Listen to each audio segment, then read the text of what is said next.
मैं हमेशा लोगों से बात कहता हूँ कि जहां पर भी कुछ गलत होता है ना तो हमें आवाज उठानी चाहिए, हमें धर्म नहीं देखना चाहिए कि ये हिंदू है या जैसे आपका नाम क्या बताया आपने? मंगल भाई। अब मैं साहल कुरैशी हूँ लेकिन मैं पत्रकार हूँ, मैं धर्म नहीं देखता हूँ, जहां भी चौदह में पहुंचता हूँ। लेकिन ऐसे में कई लोग ऐसे थे जब देश के अंदर बुलडोजर की राजनीति शुरू हुई, मध्य प्रदेश में और उत्तर प्रदेश में जब बुलडोजर चलने लगा तो कुछ लोग बड़े खुश होते थे कि भाई अच्छा है मुल्ले का अब्दुल का स्क्रू टाइट कर रहे हैं नरेंद्र मोदी। गरीब आदमी नहीं कहता है, गरीब आदमी ये नहीं कहता, खुश नहीं होते थे तो गरीब। यहाँ पर अब देखना है कि नरेश, मुकेश, रमेश सबको वो लपेट रहे हैं बुलडोजर की राजनीति के अंदर, विकास के नाम पर। विकास के नाम पर आत्मा चुखा में बोलता हूँ, जो मेरे को मिलेगा ना मेरे माँ नहीं चाहिए, संयम मेरे को नहीं चाहिए। मैं तो मेरा मगज फेर बोला है, मेरे को नहीं मिलेगा ना। कल इसको अभी केरोसिन डालूंगा, मेरे सामने खड़ी, उसको लेके जाऊंगा, डीजल ऊपर डालूंगा, अंडी बस मारो उसके सामने। सारी चीजें ये करने की जिंदगी सच करने का नहीं होती है, तो आज ये लोग सीखा रहे, सुधरेगा नहीं, सीखा नहीं रहेगा। 2 दिन की मोहलत नहीं दी कि आपका सामान निकाल दो, कागजात वगैरह कुछ नहीं दिया, मांगा भी नहीं, और ऐसे भी वो सामान भी नहीं निकालने दिए और ऐसे भी खाली करवा दिया। ऊपर पुलिस खड़ी थी और वो बुलडोजर लाके खड़े रख दिए। 2 दिन तक तो खाना भी नहीं खाया, पूरा आधा भी सामान नहीं निकाला और वो बुलडोजर चलाना चालू कर दिया। हमारा कितना भी तो नुकसान हो गया, पतेरा वगैरह दरवाजा सब टूट गया। आपके घर में सामान भी नहीं निकालने दिया? नहीं निकालने दिया। वो बिल्डर का इंसान जो भी आए उसका लेबर आके उठा के सामान ले गए। अब उसमें से मेरा सामान आधा तो गायब हो गए, आधा मिला भी नहीं। अब आधा तो पैसे वगैरह था, वो भी कोई थोड़ा बहुत दागिने वागिने वो भी नहीं, पता नहीं चल रहा है। अब कितने साल से रह रहे थे आप यहाँ पे? 80-90 साल के रह रहे थे। मेरा 3 दादा यहाँ पे मर गए। अच्छा, तब से आपका मकान? हाँ, मेरा दादा का बाप भी इधर मर गए। अभी हमारी 5वीं पीढ़ी है, 5वीं पीढ़ी चल रही है मेरी। आज कम से कम 80-90 साल रुपये यहाँ रहने का मेरा है। पर मेरे को 11 तारीख को म्यूनसिपालिटी वाला साहब लोग आए थे और बिल्डर का जो भी है उसका इंसान जो भी होगा वो आए थे साथ में। 10-15 जन फालतू इंसान थे, कोई भी इंसान होगा। वो एमसी वाले खाली 2 के 3 जन ही थे साहब लोग। उसको हम बोला आपका आई कार्ड हमको बताओ, तो आई कार्ड हमको बताया नहीं। 2 दिन से सामान नहीं हटाओगे तो मेरी टीम आएगी तो मेरे को पार देगी। मैं तो 13 तारीख को मेरा पारने का शुरुआत किया। हम उसको रिक्वेस्ट की कि साहब मेरे को 15 दिन का मोहलत दो, हम कहाँ भी रास्ते में कहीं भी एमसी का कहीं भी पुलट होगा तो वहाँ तंबू बांध देंगे। वो मेरे को सामान निकलने की मोहलत दो 15 दिन की। तो 1 दिन भी मोहलत दिया नहीं, 10 मिनट की भी नहीं दिया। ये लोगों आके हमको तुरंत खाली करा दे और नोटिस ऐसे भेजता है कि पेपर में हम है अबन। अब अबन को क्या मालूम पड़े कि पेपर कैसे नोटिस दिया नहीं, वो पेपर में दिया है, न्यूज पेपर में, न्यूज फीड में। घर पे कोई नोटिस दिया नहीं और बार बार चुपका के हम क्या अबन आदमी, हमको अबन आदमी को क्या मालूम पड़े कैसी नोटिस। अब घर के आके नोटिस दे दिया होता है कि 15 दिन में खाली करो तो हम खाली कर देते। परंतु तो 11 तारीख को आया, 13 तारीख को बुलडोजर फेर दिया, सामान लेने नहीं दिया। कब्जेदार है हम 60 साल से, और ये जो कुछ हुआ है ये सुप्रीम कोर्ट की गाइडलाइन से विरुद्ध में हुआ है। जो सुप्रीम कोर्ट की गाइडलाइन से हुआ होता तो हम हरक से दे देते, खुश होके देते थे। लेकिन वो इतना हावी हो गए सत्ताधारी, हमारी सुनते नहीं। नरेंद्र मोदी प्रधानमंत्री वो खुद कहते हैं कि मैं तो गरीब माँ का बेटा हूँ, मैंने गरीबी को करीब से देखा है, मैं हर गरीब को पक्का मकान दूंगा। वो तो ये सारे वादे, कोई बच्चे ही नहीं है तो उसको गरीब का अमीर का क्या फर्क पड़ता है? बच्चे नहीं है क्या, घर में आटा चाहिए, दूध चाहिए। कभी लेने गए, सब्जी लेने गए, मोदी साहब जब प्रधानमंत्री बने अभी, पहले कभी सब्जी लेने गए, वो दाल का भाव क्या है, अनाज का भाव, उनको तो मुफ्त की मिल जाती थी, किसी के घर खा लेते। और इंडिया के हर घंटी का आटा खा के बैठा है वो। अच्छा। कोई मेरे एक घर की रोटी नहीं खाई है, हर गांव हर शहर में जाके रोटी खाई है, और वो भी मुफ्त की। और मुफ्त खाने वाला हमको क्या देगा ये आप विचारो। जो आदमी मुफ्त खाता है भले विकास का नाम करे, लेकिन गरीब का तो लूट लिया न सब। और लूट लिया तो भले लूट लिया, पर रात को भी बुलडोजर चालू रखा है। पुलिस आई, चारों तरफ कॉर्डन कर दिया, बंधक बनाया हमको, चारों तरफ ट्रैक्टर टोलिया ऐसा रख दिया। अच्छा। किसी को अंदर आ नहीं सके, बाहर के आदमी यहाँ से कोई जा नहीं सके, और ऐसा खात्मा बुलाया, सब मकान शहीद कर दिए। रातों रात साहब। जूनागढ़ वाला बनाव बना, उसके अंदर जो सोमनाथ ट्रस्ट को जमीन देने का बोला, तो क्या मियाँ भाई का ट्रस्ट नहीं था वहाँ? मियाँ भाई का ट्रस्ट नहीं था, वो ट्रस्ट को देता है तो मियाँ भाई के ट्रस्ट को नहीं देना चाहिए। लेकिन नहीं, एक तरफी चलाते हैं सत्ताधारी पक्ष, क्योंकि धर्म की राजनीति करते धर्म की राजनीति होती है साहब। और ये सब कांग्रेस के वोट थे, हैं। इसलिए तोड़ा गया। हाँ, इसीलिए तोड़ा गया था। मोदी स्टेडियम का कोई हम लेना देना, लेकिन पूरा वोट कांग्रेस ही था। उनकी जो बोलने की जो पद्धति है वो बहुत गलत है और सबको फुसलाते हैं, लॉलीपॉप देते हैं, झूठ बोलते हैं उनका। हाँ, मोदी जी बीजेपी के सारे ऐसे ही करते हैं। हमने बीजेपी के सारे इंसान को यहाँ पे जो इलेक्शन में लड़के जो जीत के आए उनके पास गए तो उन्होंने बोला हम कुछ नहीं कर सकते। सूट बूट वालों की सरकार है ये, गरीबों का कोई नहीं यहाँ पे। हम, मेरी 2 बेटी है, एक लड़का है, सब हम ऐसे ही रास्ते पे अभी पड़े हैं। मेरा सामने ही घर है, तोड़ दिया।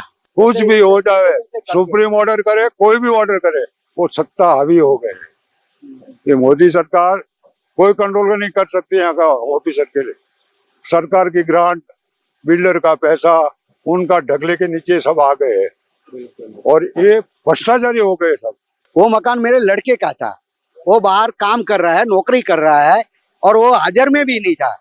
और उसका मकान हमने सामान भी नहीं लिया, सामान भी हमने अंदर से नहीं लिया, उन लोगों ने सामान निकाला और पंखे, दरवाजे, बारियों सब काटमाल में बुलडोजर उन लोगों ने घुमा दिया। आप देख रहे हैं देश लाइव, देश की आवाज। अस्सलाम वालेकुम दोस्तों, इस वक्त मैं साबरमती में मौजूद हूं और आप मेरे पीछे देख सकते हैं दुनिया का सबसे बड़ा स्टेडियम मोदी स्टेडियम, जो कभी सरदार पटेल मोटेरा स्टेडियम हुआ करता था, अब मोदी स्टेडियम इसका नाम है। जब मोदी स्टेडियम बना, दुनिया में दिखाया गया कि दुनिया का सबसे बड़ा स्टेडियम अहमदाबाद के साबरमती में बना है। लोगों ने खूब वाहवाही की, देश भर के लोग खुश हो गए कि मोदी जी ने इतना बड़ा स्टेडियम बना दिया, मोदी स्टेडियम। लेकिन मैं हमेशा ये कहता हूं कि विकास होना चाहिए। देश का या किसी भी देश का कोई नागरिक ये नहीं चाहेगा कि उसका विकास न हो, या उसके देश का या उसके शहर का या उसके मोहल्ले का विकास न हो। लेकिन विकास के कुछ नियम होने चाहिए। विकास अगर जो हो रहा है तो वो गरीब की, मजदूर की छाती पर चढ़कर वो विकास नहीं होना चाहिए। किसी को बेघर कर वो विकास नहीं होना चाहिए। सिर्फ आलीशान चमचमाती हुई सड़कें बना देना, ऊंची ऊंची इमारतें बना देना, ये विकास नहीं होता है। गरीब जो समाज का बिल्कुल नीचे धंसा हुआ जो तबका होता है, उस तबके को ऊपर लाना, वो असली विकास होता है। आप मेरे पीछे देख सकते हैं कई सारे मकान टूटे हुए हैं।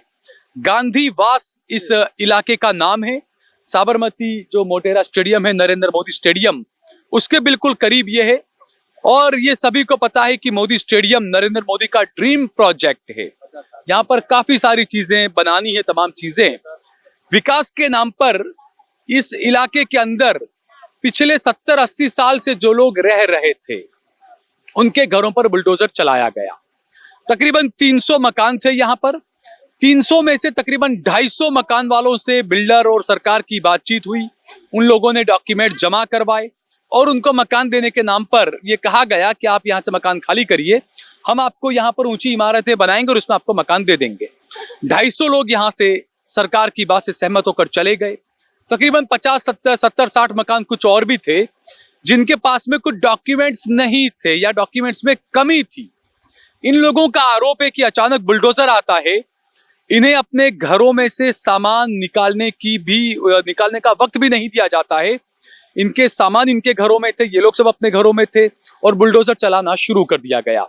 कोई प्रेग्नेंट महिला थी, उसको धक्का मारा, यह आरोप भी उस महिला के ससुर ने लगाया है। तो हम बात करेंगे यहाँ के लोगों से ही कि वो क्या कहते हैं। महिलाओं से ही शुरू करते हैं सबसे पहले। क्या नाम है आपका? लीलाबेन। हाँ। लीलाबेन, क्या हुआ, ये मकान क्यों तोड़े यहाँ पर सारे? हाँ, मैं तो घर पे रहते नहीं, काम पे जाते थे और ऐसे बोला 2 दिन की मोहलत नहीं दी कि आपका सामान निकाल दो, कागजात वगैरह कुछ नहीं दिया, मांगा भी नहीं और ऐसे भी वो सामान भी नहीं निकालने दिए और ऐसे भी खाली करवा दिया। ऊपर पुलिस खड़ी थी और वो बुलडोजर लाके खड़े रख दिए। 2 दिन तक तो खाना भी नहीं खाया, पूरा आधा भी सामान नहीं निकाला और वो बुलडोजर चलाना चालू कर दिया। हमारा कितना भी तो नुकसान हो गया, पतेरा वगैरह दरवाजा सब टूट गया, અને आपके घर में से सामान भी नहीं निकालने दिया? नहीं निकालने दिया। पैसे तो- वगैरह भी कितना भी कोई आ म्युनिसिपल जाइए। आप उसका इंसान हो या वो बिल्डर का इंसान जो भी आए उसका लेबर आके उठा उठा के सामान ले गए। अब उसमें से वो मेरा सामान आधा तो गायब हो गए, आधा मिला भी नहीं। अब आधा तो पैसे वगैरह था वो भी कोई थोड़ा बहुत दागिने वागिने वो भी नहीं पता नहीं चल रहा है। अब कितने सामान साल से रह रहे थे आप यहाँ? यहाँ पे 80-90 साल के रह रहे थे। मेरा 3 दादा यहाँ पे मर गए। अच्छा, तब से आपका मकान? हाँ, मेरा दादा का बाप भी इधर मर गए। अभी हमारी 5वीं पीढ़ी है, 5वीं पीढ़ी चल रही है मेरी। आज कम से कम 80-90 साल रुपये यहाँ रहने का मेरा है। पर मेरे को 11 तारीख को म्युनिसिपालिटी वाला साहब लोग आए थे और बिल्डर का जो भी है उसका इंसान जो भी होगा वो आए थे साथ में। 10-15 जन फालतू इंसान थे, कोई उसका कोई भी इंसान होगा। वो एमसी वाले खाली 2 के 3 जन ही थे साहब लोग। उसको हम बोला आपका आई कार्ड हमको बताओ, तो आई कार्ड हमको बताया नहीं। उनके साथ बिल्डर का इंसान थे सब लोग, 10-15 जन का टोला था कि आप 2 दिन से सामान नहीं हटाओगे तो मेरी टीम आएगी तो मेरे को पाड़ देगी।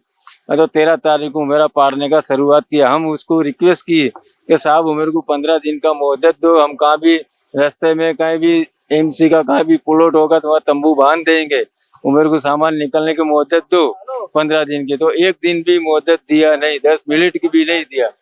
घर में सास ससुर है, बड़े 2 बच्चे हैं। अभी भी सामान वो मंदिर के सामने आप आए थे, उधर पड़ा है सब सामान। बताते हम कैसी हालत है। छोटे छोटे बच्चे हैं हमारे, हम कहाँ पे जाए? तो हमारे बच्चे की हालत कैसी हो गई? हालत कैसी हुई? मच्छर खा खा के अभी ये कौन दवा दारू कराएगा? ये सब पूरे। क्या नाम है आपका? लाशा बेन। लाशा बेन। फेंक दिया सब। आपके पति क्या करते हैं? मेरे पति वो मजदूरी करते हैं। मजदूरी काम करते हैं। ये क्या हुआ था? आप उस वक्त से बुलडोजर आए थे यहाँ पर? हाँ, हम घर पे ही थे पर हमको मालूम नहीं था कि आज आने वाला है, और हमको सुबह मालूम नहीं था। और वो आके घर पे आए आदमी और हमारा सामान बाहर काट काट कर फेंक दिया। और हम घर पे छोटे छोटे बच्चे को लेकर कहाँ पे जाए? बिल्कुल आगे आइए माजी आप। सब तिजोरी सब नीचे डट गई, सब पात्रा गोदड़ा इसको कुछ नहीं रहा। सब भाई बिल्कुल सब दरवाजा बरवाजा सब तोड़ दिया, नीचे गिर गया सब। कोई भी इसके मेरे पास नहीं है, ओढ़ने चादर नहीं है, इसको पातरने चादर नहीं है, सब नीचे डाल दी। यानी जबरदस्ती जोर के दम पर विकास भी होता है इस देश के अंदर। ये भी आप देखें कि आपका विकास करना है और जबरदस्ती विकास करेंगे, बुलडोजर लाकर विकास करेंगे। क्या नाम है आपका? प्रताप भाई। प्रताप भाई, यहाँ पर 300 मकान थे, 250 लोगों ने सरकार से बात करके उनका जो भी होना था हो गया। बाकी 50-70 मकान यहाँ पर रह रहे थे, उन्होंने बिल्डर से सरकार की बात नहीं मानी। 70 मकान खाली बाकी थे, बाकी तो सब बिक गए थे। 70 मकान डॉक्यूमेंट नहीं दिया, बराबर। क्यों नहीं दिए डॉक्यूमेंट्स? क्या वजह? वजह हमारी मांग को हमें पूरी नहीं करी। क्या मांग?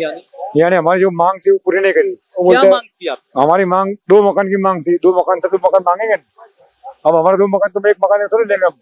अच्छा, ने आपके 2 मकान थे, उसके बदले आपको 1 ही मकान दे रहे थे। मकान दे रहे। क्यों? क्या वजह? क्या बोल रहे थे? वो बोलते 1 ही मिलेगा, लेना तो लो, नहीं तो कोई बात नहीं। कितने बच्चे हैं आपके? मेरे 2 बच्चे, 1 बच्चा। 2 बेटी 1 बेटा। अच्छा, तो आपको मकान उनके मुताबिक चाहिए 3 मकान? तो मेरे को तो 1 साल से धक्का खिला रहा है जी। मेरे को 1 साल से धक्का खिला रहा है, 1 साल से मेरे को धक्का खिला रहा है। जयराम रबारी, तो नाम भी दे रहा हो, आज चुप्पी होने की, तो वो जयराम रबारी है। मेरे को 1 साल से धक्का खिला रहा है। कौन है ये? जयराम रबारी। क्या है वो? सामने ऑफिस है उसकी। अच्छा, बिल्डर के? वो बिल्डर खुद बिल्डर ही है, वो खाली करा था सब, उसका अंदर में कोई लेना देना नहीं। आत्मा चुखा में बोलता हूँ, जो मेरे को मिलेगा ना, मेरे माँ मेरे को नहीं चाहिए। संयम अरे मेरे को नहीं चाहिए। मैं तो मेरा मगज फेर बोल है, क्यों से कंट्रोल है वो। क्यों कंट्रोल? जबरदस्त। मैं तो कल परसों नहीं, मेरे को नहीं मिलेगा ना, कल इसको अभी केरोसिन डालूंगा। मेरे सामने खड़ी, उसको लेके जाऊंगा, डीजल ऊपर डालूंगा, अंडी बस मारूंगा उसके सामने। सारी चीजें ये करने की जिंदगी ऐसा करने का नहीं होती है। तो आज ये लोग सीखा रहे, सुधर रहेगा नहीं, सीधा नहीं रहेगा। अपने ऐसा कहें तो सीधा रहेंगे, ये लोग सीधा नहीं रहेंगे। ये लोग ये ना, इनके लड़के की बहू को आप इधर आइए। डिलीवरी हमारे बिना पूरा चल रहा था, तो भी दवाखाना में ले जाने का भी टाइम नहीं दिया। क्या हुआ था? क्या था? हमारे पूरा दिन चल रहा था, हमारी छोकरे की बहू की, बराबर आके बोला कि 2 दिन प्रेग्नेंट थी, बोला कि 2 दिन में खाली कर दो। अब 2 दिन में का जैसे हमारी औरत को निकला ज्यादा पीड़ा हो गई, दवा खाना ले गए, फिर हैरान हो गए, परेशान, यानी आप सामान ही ले चल रहा था और उसका चल लेबर पेन उठा, हाँ उसको सर। अब हम हमारे बहू को ले जाओगे, घर का सामान खाली करे, क्या कर, हमारे को बहुत परेशान किया। बोला कि डॉक्यूमेंट दे दो, नहीं तो 2 दिन में पार देंगे। हम डॉक्यूमेंट दो कि छोकरी की औरत को दवा खाना, डॉक्यूमेंट क्यों नहीं दिए, क्या वजह? डॉक्यूमेंट आपको दे देने चाहिए ना। डॉक्यूमेंट हमको 2 दिन के, 15 दिन की, 20 दिन की मोहलत देनी चाहिए ने। हम कहाँ भी सीट पे, अब सिर्फ कहाँ करें, तो बाकी के 250 लोगों ने कैसे दे दिए डॉक्यूमेंट? तो उसको क्या मालूम है, डबल उसमें ज्यादा एक का दो करके दिया है। और हमने ऐसा बोला है कि भाई हमारे 3 छोकरे है कि 4 छोकरा है, तो हमको जितनी जरूरत है इतना दो, तो उतने नहीं दिया कि तुम्हारा जो एक ही है एक ही मिलेगा। आदमी का 1 नंबर था, आदमी का 1 नंबर था और 2 नंबर पाड़ के दिया है। और हमारे पास साबूती है कि 1 का नंबर 2 कैसे पाड़ा है। और हमको क्या बोलते हैं, तुम्हारे झुपड़ी नहीं, हमारे 100 साल पुराना 1969 में हमने केस भी लड़े, हमारे परदादे ने केस लड़ा, 5 साल में केस जीत के फिर वाड़ीलाल कामदार खड़े रख के सिलेट वाला पोटा पड़ा। सबका नाम है, जो हो इसका ऐसा हमको यहाँ दिया ये सबका ये दियो तो हमको पार्ट दिया। ये कब पाड़ा था ये फोटो, कब लिया था आपने फोटो? 1974 में ये हमारे पास सब पूरा हुआ है, तो अभी तो ये फोटो आप मुझे दीजिएगा, ये फोटो मैं अपने कैमरामैन से कहूंगा अभी देख लें, और ये फोटो आप मुझे दीजिएगा। ये फोटो भी हम चलाएंगे अपने उसके अंदर। ये 1976 में आपका ये फोटो क्लिक किया, 77 में 1969 में केस लड़ा था, 5 साल केस चला, बरोबर 5 साल केस चला, फिर केस जीत गए तो हमारा मकान पाड़ना बंद कर दिया। फिर सब वाड़ीलाल कामदार ने केस जीत के सबका खड़ा रख के सिलेट वाला फोटा पार के नाम सबका लिखा कि आज के बाद तुम्हारा कोई मकान नहीं गिराएगा। फिर अब ये लोगों आके हमको तुरंत खाली करा दे, और नोटिस ऐसे भेजता है कि पेपर में हम है अबन। अब अबन को क्या मालूम पड़े कि पेपर कैसे, नोटिस दिया नहीं, वो पेपर में दिया है, न्यूज पेपर में, न्यूज फीड में, घर पे कोई नोटिस दिया नहीं। और बार बार चुपका के हम क्या अबन आदमी, हमको अबन आदमी को क्या मालूम पड़े कैसी नोटिस। अब घर के आके नोटिस दे दिया होता कि 15 दिन में खाली करो, तो हम खाली कर देते, परंतु तो 11 तारीख को आया, 13 तारीख को बुलडोजर फेर दिया, सामान ही लेने नहीं दिया। फिर हम तो हमारी औरत को, बहू को वहाँ दवा खाने प्रेगनेंट वहाँ लेके निकले। हाँ, क्या नाम है आपका? मेरा नाम मंगल भाई है और रिटायर्ड ESI हूँ अहमदाबाद शहर पुलिस से। मैं 2010 में रिटायर हुआ।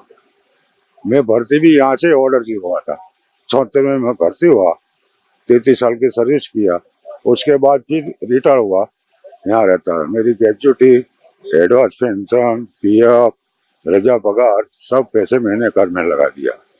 कम से कम मेरा घर 1 करोड़ से ऊपर ज्यादा कीमत का था। 6 परिवार हम रहते थे। 6 परिवार आपके? कितने बच्चे हैं आपके? मेरे 4 बेबी, 2 बच्चे, 2 लड़के, और बेबी भी मेरे साथ ही रहते, और बच्चे भी और लड़के भी मेरे साथ, 6 जन रहते थे। अब वो शादी नहीं आपके साथ रही? नहीं, शादी हुई है, 3 लड़की की शादी हुई है, लेकिन गांव में हुई तो वो शहर में रहते मेरे पास पहले से। तो कम से आपके 2 बेटे भी हैं, बेटियां भी हैं। हाँ, तो इसके आप बता रहे 1 करोड़ का आपका मकान था? करोड़ से ऊपर। अच्छा, तो आपको कितने मकान देने का बोला यहाँ पर? मेरे को 3 ही मकान देने का बोला। 3 मकान आपको देने हाँ, तो हमने बोला भाई मेरा मकान तुम देखो, तपास करो, उसके बाद मेरे को मकान दो। पर बोले 3 से ज्यादा नहीं मिलेगा। और तो मैंने डॉक्यूमेंट नहीं दिया है कि मेरी करोड़ों की संपत्ति में 18,000 में क्यों बेच लूं। और ये जमीन का कब्जेदार हम है 60 साल से, बरोबर। तो 20 मुद्दे के कार्यक्रम में हुआ था, रहे उसका घर, खेती करे उसकी जमीन, उस आधार से हम तो पड़े हैं पहले से, इंदिरा गांधी के टाइम से, बरोबर। अब इन लोगों को जो विकास करना है तो हमारी प्रॉपर्टी ऐसे थोड़ी बेच देंगे हम। 2-4 एक कबूतर, उसकी वाजिब कीमत कम से कम हाँ, मिले। ये तो कबूतर खाना बनाया है, ये है कबूतर खाना। ये कोई मकान रहने का नहीं है, जिसका घर नहीं है, कहीं भी घर नहीं है, उसके लिए मकान बनाया है। तो गांधी आश्रम में जो बनाया मकान, वैसे हमको तो देना चाहिए ना, बड़े मकान। अच्छा, हाँ, कम से कम मेरा 100 वार की जमीन में मेरे को 60 वार तो देना चाहिए ना। वो जमीन लेना है, इसको एक मिलकत ऊपर का कुछ पड़ी नहीं इनको, ये जमीन चाहिए। तो जमीन तो ऐसे कब्जेदार है हम 60 साल से। और ये जो कुछ हुआ है ये सुप्रीम कोर्ट की गाइडलाइन से विरुद्ध में हुआ है। जो सुप्रीम कोर्ट की गाइडलाइन से हुआ होता तो हम हरक से दे देते, खुश होके देते थे, लेकिन वो इतना हावी हो गए हैं सत्ताधारी, हमारी सुनते नहीं, किसी भी की सुनते नहीं। अरे वो तो कहते हैं, नरेंद्र मोदी प्रधानमंत्री वो खुद कहते हैं कि मैं तो गरीब माँ का बेटा हूँ, मैंने गरीबी को करीब से देखा है, मैं हर गरीब को पक्का मकान दूंगा। वो तो ये सारे वादे हैं। उनके बच्चे ही नहीं है तो उसको गरीब का अमीर का क्या फर्क पड़ता है? बच्चे नहीं है, क्या घर में आटा चाहिए, दूध चाहिए, कभी लेने गए, सब्जी लेने गए मोदी साहब जब प्रधानमंत्री बने, अभी पहले कभी सब्जी लेने गए, वो दाल का भाव क्या है, अनाज का भाव, उनको तो मुफ्त की मिल जाती थी, किसी के घर खा लेते। और इंडिया के हर घंटी का आटा खा के बैठा है वो।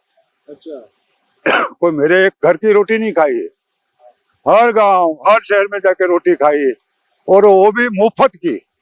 और मुफ्त खाने वाला हमको क्या देगा ये आप विचारो। जो आदमी मुफ्त खाता है भले विकास का नाम करे, लेकिन गरीब का तो लूट लिया न सब। और लूट लिया तो भले लूट लिया, पर रात को भी बुलडोजर चालू रखा है। रात में भी बुलडोजर चलाया, रात को भी चालू रखा।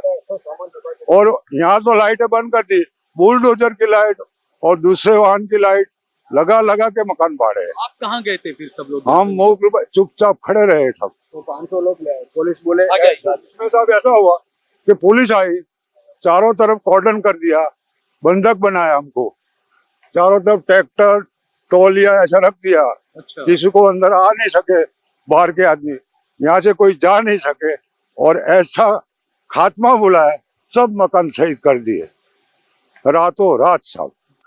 देखिए, मैं हमेशा लोगों से बात कहता हूँ कि जहां पर भी कुछ गलत होता है ना, तो हमें आवाज उठानी चाहिए, हमें धर्म नहीं देखना चाहिए कि ये हिंदू है, या जैसे आपका नाम क्या बताया आपने? मंगल भाई। अब मैं साहल कुरैशी हूँ, लेकिन मैं पत्रकार हूँ, मैं धर्म नहीं देखता हूँ, जहां भी 14 में पहुंचता हूँ। लेकिन ऐसे में कई लोग ऐसे थे, जब देश के अंदर बुलडोजर की राजनीति शुरू हुई, मध्य प्रदेश में और उत्तर प्रदेश में जब बुलडोजर चलने लगा, तो कुछ लोग बड़े खुश होते थे कि भाई अच्छा है, मुल्ले का अब्दुल का स्क्रू टाइट कर रहे हैं नरेंद्र मोदी। गरीब आदमी नहीं कहता है, गरीब आदमी ये नहीं कहता, खुश नहीं होते थे तो गरीब। यहाँ पर अब देखना है कि नरेश, मुकेश, रमेश सबको वो लपेट रहे हैं बुलडोजर की राजनीति के अंदर, विकास के नाम पर। विकास के नाम पर, विकास के नाम पर। जैसा वो जूनागढ़ वाला बनाव बना, उसके अंदर जो सोमनाथ ट्रस्ट को जमीन देने का बोला, तो क्या मियाँ भाई का ट्रस्ट नहीं था वहाँ? मियाँ भाई का ट्रस्ट नहीं था, वो ट्रस्ट को देता है तो मियाँ भाई के ट्रस्ट को नहीं देना चाहिए। लेकिन नहीं, एक तरफी चलाते हैं सत्ताधारी पक्ष, धर्म की राजनीति, धर्म की राजनीति होती है साहब। और ये सब कांग्रेस के वोट थे, इसलिए तोड़ा गया। हाँ, इसीलिए तोड़ा गया था। मोदी स्टेडियम का कोई हम लेना देना, लेकिन पूरा वोट कांग्रेस ही था, और इनको पेट में खुश था। ये मैं हमेशा बात कहता हूं कि जो डिलिमिटेशन जो होता है, और जो चुनाव से पहले हर 10 साल में 5 जो चीजें रहती है 15 साल के अंदर, कि विधानसभा, लोकसभा जो सीटें होती है, क्षेत्र जो होता है, उसमें बदलाव होते हैं, सीमांकन जिसे कहते हैं। तो उसमें अक्सर ये होता है कि विकास के नाम पर इस तरीके से, क्या जिसको बताया यहाँ पर भाई साहब ने, कि किस तरीके से ये कांग्रेस का वोटर था। चूंकि अब यहाँ पर सीधी बात है, इस कांग्रेस के वोटर को कैसे उठा के कहीं और फेंक देना, या यहाँ पर कुछ और लोगों को लाकर बसा देना, तो ये भी बड़ी एक राजनीति है। मुसलमान वोटों को भी इस तरीके से बिखेर दिया जाता है, विपक्षी पार्टियों के दूसरे वोट उनको इस तरीके से विकास के नाम पर बिखेर दिया जाता है। आपका नाम क्या है? मेरा नाम देवसी भाई अमरस भाई परमार है। मैं कम से कम यहाँ 35-37 साल से रह रहा हूँ, और मेरा 2 मकान था। एक मकान का मैंने कागज दिया था और उसको मैंने डॉक्यूमेंट दिया था, पर उसको दिया नहीं था, तो वो भी मकान मेरा गिरा दिया। और दूसरा मकान जो मेरा था उसका तो मैंने डॉक्यूमेंट भी नहीं दिया था, तो दरवाजा है, पंखा है, ये सब कुछ काटमाल में के अंदर दबा हुआ पड़ा है। मेरा 5 साल हुआ, मैंने कम से कम 10-15 हजार लाख रुपया तो मैंने खर्चा किया है 5 साल मकान देने का बोला आपको? मेरे को 2 मकान बोला। और है कितने मकान आपके यहाँ? मेरा 2 मकान है, ऊपर नीचे 2 माल है। हाँ, मैंने 10-15 लाख रुपया तो खर्चा किया, 5-7 साल हुआ। तो अभी तो मेरा तो नुकसान ही हो गया ना। और मेरे को बोले तुम्हारे जहाँ जाना हो यहाँ जाओ, अच्छा, यानी कई लोगों के मकान ऐसे तोड़े गए हैं कि जिनका रजिस्ट्री में नाम वाम कुछ नहीं लिखा, ऐसे तोड़ दिए। नंबर गिराया है खाली, सबका नंबर गिराया है। कितने वो अपनी मर्जी से अब देंगे मकान किसी को? हाँ हाँ हाँ, आपके कितने बेटे हैं? मेरे 3 बेटे हैं। 3 बेटे और तीन मकान बेटे आपको हैं। 2 ही मिलेंगे? हाँ 2 ही मिलेंगे, बराबर। मेरा 2 मकान है, डबल माल के है। और ऐसे बोलते हैं सबको यहाँ के, बोले तुम्हारे बहू है, लड़के की बहू, उसको भी नहीं मिलेगा, तुम्हारी वाइफ है उसको भी नहीं मिलेगा, तो हम डॉक्यूमेंट लाएंगे किसका? हम दूसरे का लाएंगे। तो हमको बोलते हैं ये नहीं चलेगा, और उसको लेने के लिए बोले तुम्हारे डॉक्यूमेंट बनाना पड़ेगा, तो इतना पैसा देना पड़ेगा। तो हम 15,000 रुपया, 10,000 रुपया, जैसे जैसे इंसान उसी से ऐसे पैसे मांगते हैं डॉक्यूमेंट बनाने के लिए। तो बोला भाई हमारे तो, मेरे घर में 7 इंसान है, मेरे 2 बहू है और हम 3 लड़के और 2 इंसान हम, तो हमारा तो पूरा डॉक्यूमेंट है, तो हमको तो दूसरा डॉक्यूमेंट बनाने की जरूरत भी नहीं है। लेकिन उसके बावजूद यानी खामी निकाले कि ये डॉक्यूमेंट्स की कमी है, डॉक्यूमेंट्स हाँ डॉक्यूमेंट की कमी है। और हमने नहीं दिया तो हम म्युनिसिपालिटी वाले आए थे धमकाने, मैं सामने खड़ा था, मेरे को बोले तुमको ये 2 दिन में खाली कर देना, बोले नहीं तो हम बुलडोजर लेके आएंगे। मेरे सामने मेरे को ही बोला कि 2 दिन में हम आने वाले ही है। फिर हम साहब लोगों को मिलने गए तो हमारी एक बात नहीं सुनी। मैंने खुद ने बोला, मेरा साहब गरीब लोग रहते हैं यहाँ, 50-60 इंसान के आसपास सब थे, मालूम नहीं कि कितना है, पर इतने इंसान तो मकान वाले रहे थे, तो उसको तो 15 दिन की तुम रात दो, तो वो कागज भी वहाँ जमा करा सके, और उसको कहीं मकान लेना हो किराए। नोटिस भी नहीं दिया था? नोटिस भी नहीं दिया है, नोटिस भी नहीं दिया है, और ऐसे ही गिरा दिया है। हमारी कोई बात सुनने में नहीं आई। नहीं, के विरोध में गए सब, सुप्रीम कोर्ट की गाइडलाइन की उसमें भी साहब ये जमीन हमारी है, बरोबर, हम 60 साल से रहते हैं। म्युनिसिपालिटी हमारे ने वेरा देती थी, वो वेरा पहुंच में म्युनिसिपालिटी खुद लिख के देती थी ये सरकारी जमीन नहीं है, कब्जेदार है इसलिए। अब वो म्युनिसिपालिटी और सरकार ये जमीन हमारे लेके बिल्डर को देती है, इसी जमीन हमारी बिल्डर को देती है। बिल्डर मकान खड़ा करके यहाँ तो देंगे, लेकिन दूसरे को भी बसाएंगे। बिल्कुल, आपकी जमीन पर किसी और को भी बसाया? हाँ, बसाया जाता है। अच्छा, दूसरा ये जिस तरीके से यहाँ की जो चीजें निकल कर आ रही है, अब एक ये चीज है कि नरेंद्र मोदी जी, बीजेपी सत्ता पक्ष हमेशा कहते हैं कि हम तो गरीबों का बहुत ख्याल रखते हैं, हम हर गरीब को पक्का मकान भी देते हैं, हम विकास भी करते हैं। हर जगह पर ही बताया जाए गुजरात में तो भाई बहुत अच्छा विकास है, सब खुश है गुजरात में, तो गरीबी का कोई नामो निशान नहीं है, क्या कहेंगे? यहाँ पे उनकी जो बोलने की जो पद्धति है वो बहुत गलत है, और सबको फुसलाते हैं, लॉलीपॉप देते हैं, झूठ बोलते हैं। उनका हाँ मोदी जी बीजेपी के सारे ऐसे ही करते हैं। हमने बीजेपी के सारे इंसान को यहाँ पे जो इलेक्शन में लड़के जो जीत के आए उनके पास गए, तो उन्होंने बोला हम कुछ नहीं कर सकते। क्या नाम है आपका? मेरा नाम जयेश भाई ठाकुर है। जयेश भाई, तो जब आप उनके पास गए, वो लोग वोट लेने आते थे, जब आपको परेशानी हुई, बुलडोजर आया, तो क्या कहा उन लोगों ने आपसे? वो लोग तो कोई जो हम उनको रात को उनके घर पे गए, यहाँ पे भी आए, वो बोले हम कुछ नहीं कर सकते, तुमको खाली करना ही पड़ेगा। अच्छा, हमारा कुछ नहीं जाता। पूरी रात पुलिस स्टेशन के पास गए, हमने हमारी फरियाद लिखाने का बोला, उन्होंने फरियाद नहीं लिखी, हमको कुछ करने ही नहीं दिया। पुलिस ने भी हमको बोला यहाँ आने का नहीं। तो आप क्या मानते हैं, गरीबों की सरकार है या सूट बूट वालों की सरकार? सूट बूट वालों की सरकार है ये, गरीबों का कोई नहीं यहाँ पे। हम, मेरी 2 बेटी है, एक लड़का है, सब हम ऐसे ही रास्ते पे अभी पड़े हैं। मेरा सामने ही घर है, तोड़ दिया, मेरे को कुछ लेने भी नहीं दिया, कुछ भी नहीं किया। अच्छा, आज अदानी के खिलाफ अमेरिका के अंदर वारंट जारी हुआ है कि अदानी ने बहुत बड़ा भ्रष्टाचार किया, कॉन्ट्रैक्ट लेने के लिए पैसे भरे, तो उसको कैसे देखते हैं आप? अदानी हमारी, देखो सर, मैं इतना ही बोलता हूँ कि RTI धार्मिक पे वापस आप नहीं कर सकते। आज कोई मर जाता है उस पर RTI नहीं कर सकते। जब भूकंप आया साहब, मैं साक्षी हूँ, एयरपोर्ट ऊपर 700 विमान खड़े रहते थे, बाहर से जो दुबई से जापान से जो सामान आता था, पैसे भी इतने आए, वो पैसे 10 गुजरात बन जाए ना, इतना पैसा आया है वो भूकंप में 2001 में। तो वो पैसा गया कहाँ? किसी को तो दिया नहीं, और इसका हिसाब तो तुम मांग सकते नहीं है। तो ये पैसा अडानी अंबानी के पास है, यानी अभी से नहीं, ये तब से दिया हुआ है पैसा। हाँ, और उस पैसे से ये सब करते हैं, विकास उस पैसे से। आप मेरा घर चलाना, मेरे को मुसीबत पड़ती है, वो कहाँ से रुपया लाते हैं? वो धार्मिक जो खून का पैसा आया है, जो मर गए भुज में, गुजरात में, उसका पैसा का हिसाब कौन देगा? कौन कमेटी देगी? कौन देगा वो पैसा? कहाँ से आया, कितना आया, क्या आया? कोई जवाब नहीं है। इसीलिए साहब मैं बोला, ये संसद की चुनाव थी तो यहाँ बूथ लगते हैं। ये अमित शाह का वार्ड है, गांधीनगर में आता है। हाँ, तो साहब भाजपा का बूथ लगेगा, कांग्रेस का बूथ लगाने नहीं दिया इन्होंने। लगाने नहीं दिया एक ये अमित शाह ने, भाजपा वाले ने।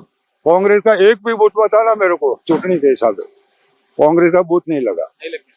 सब मिला के 300 मकान थे। कितने लोग रहते होंगे? सब 15,000 मकान जाने वाले हैं स्टेडियम के हिसाब से। ये तो इतने यानी कितने लोग रहते थे यहाँ पर? कितने लोग रहते होंगे? कम से कम देखो 300 घर थे। हाँ, तो कम से कम 1,000 मार्च तो रहते होंगे। हाँ, और ये मैं सुनने में आया है कि ये स्टेडियम है ना, मोदी स्टेडियम, वहां तक सब गिर जाएगा। और गिराना है, इनको गिराना ही है। कुछ भी हो जाए, सुप्रीम ऑर्डर करे, कोई भी ऑर्डर करे, वो सत्ता हावी हो गए। ये मोदी सरकार कोई कंट्रोल नहीं कर सकती यहाँ का ऑफिसर के लिए। सरकार की ग्रांट, बिल्डर का पैसा, उनका ढगले के नीचे सब आ गए हैं और ये भ्रष्टाचारी हो गए सब। इसलिए किसी भी सुनेगा। ये जो मकान मैंने कागज नहीं दिया है, वो मकान मेरे लड़के का था। वो बाहर काम कर रहा है, नौकरी कर रहा है, और वो हाजिर में भी नहीं था। और उसका मकान हमने सामान भी नहीं लिया, सामान भी हमने अंदर से नहीं लिया। उन लोगों ने सामान निकाला और पंखे, दरवाजे, बारियों सब काटमाल में बुलडोजर उन लोगों ने घुमा दिया। सब सामान अभी अंदर ही पड़ा है। मेरा एक दरवाजा 10-10 हजार रुपया का दरवाजा था, पंखा था, बारियों थी, ये सब उन लोगों ने हमको निकाल दिया घर में से। और जो सामान था थोड़ा मोटा, वो ये बाहर खड़ा है, अभी बाहर पड़ा है। मैंने तो कुछ लिया ही नहीं है। तो ये देखिए, क्या नाम है आपका? बस अरुण भाई। अरुण भाई, हारून भाई, अरविंद। अरविंद भाई, हाँ। यहीं रहते हैं आप? नहीं, मैं तो अभी मोटा रहता हूँ, पहले यहाँ रहता हूँ। पहले आपका ही मकान? हाँ? अच्छा, भाड़े पर रहने गए हैं आप? आपने मकान दे दिया आपका? दे दिया। तो आपको मकान मिलेगा? कितना मकान था आपका? एक मकान। एक मकान था आपका, उसके बाद आपको एक मकान मिलेगा। कितने बच्चे आपके? एक बच्चा। अच्छा, तो आप खुश हैं बिल्कुल ये विकास के काम से? नहीं, खुश तो नहीं है, सबको ऐसा है। किसी का 2 है, किसी का 3 है, कोई खुश होगा। आप क्यों खुश नहीं? आप अपने बताएं। तो मैं भी कहाँ खुश हूँ। क्यों नहीं है खुश, ये तो बताएं। तो एक बच्चा है, उसकी शादी हो गई तो कहाँ रहेंगे? अच्छा, अभी यानी जमीन से मकान आपका था, ऊपर एक फ्लोर बना सकते थे, नीचे आप रह सकते थे, ऊपर बच्चे को दे सकते थे। हाँ, अब एक ही फ्लैट पे आपको सबको रहना सबको पड़ेगा। रहना पड़ेगा। तो ये देखिए, ये है गुजरात के विकास की हकीकत और किस तरीके से ये सूट बूट वालों की सरकार है, ये लगातार हर दिन, हर घंटे, हर पल साबित होता जा रहा है। और गुजरात के मोटेरा स्टेडियम से, माफ कीजिएगा, नरेंद्र मोदी स्टेडियम से मैं आपको यह खबर दिखा रहा था। इस वीडियो को ज्यादा से ज्यादा शेयर करिए, कमेंट करिए, लाइक करिए। जय भारत, जय।